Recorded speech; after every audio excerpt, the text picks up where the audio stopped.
the future of messaging apps, WeChat is literally, quote unquote, the experts are saying this, light years ahead, we saw in that video right there, of any other messaging app on the planet, bar none. And the only two messaging apps that are remotely poised to compete in the Western world is Facebook Messenger and Facebook's owned WhatsApp.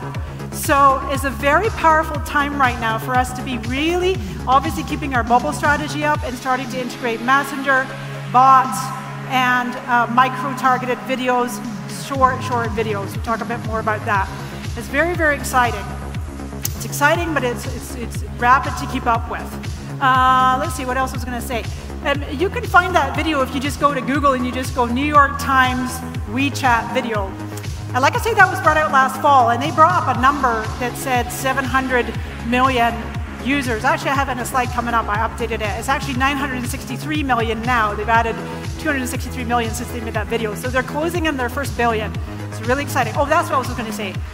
Really, really interesting times right now, my friends, because just in the last couple days, China has come out and like absolutely banned Facebook, Messenger, WhatsApp. No allowed in China.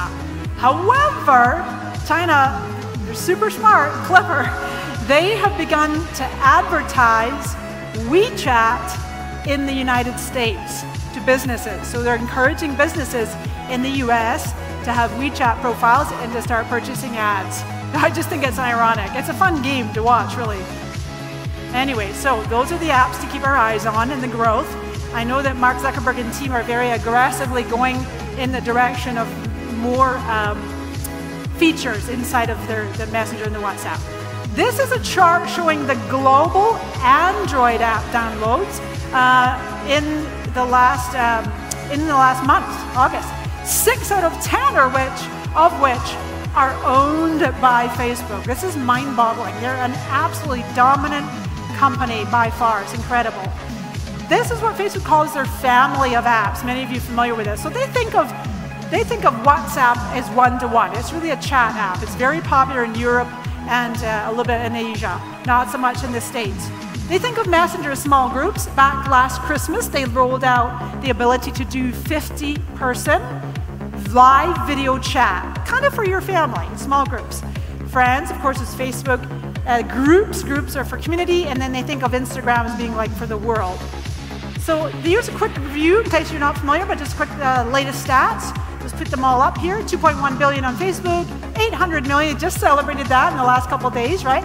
Messenger, 1.3 billion, WhatsApp, 1.3 billion, and I did add this in because I want folks to see, by comparison, 963 million on WeChat. These are all bang up-to-date stats.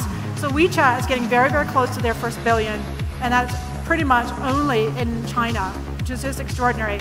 And Mark Zuckerberg is so determined to get some kind of app accepted into China. So we'll see. He's very determined. He's very determined.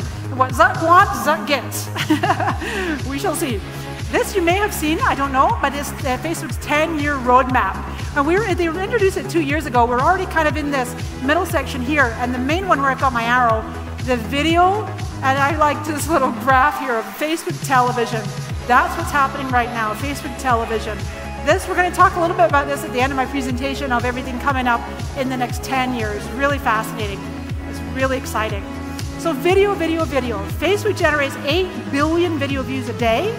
Video posts have increased by 94% annually in the United States. And video posts actually have 135% greater organic reach than photo posts, and they also get more engagement.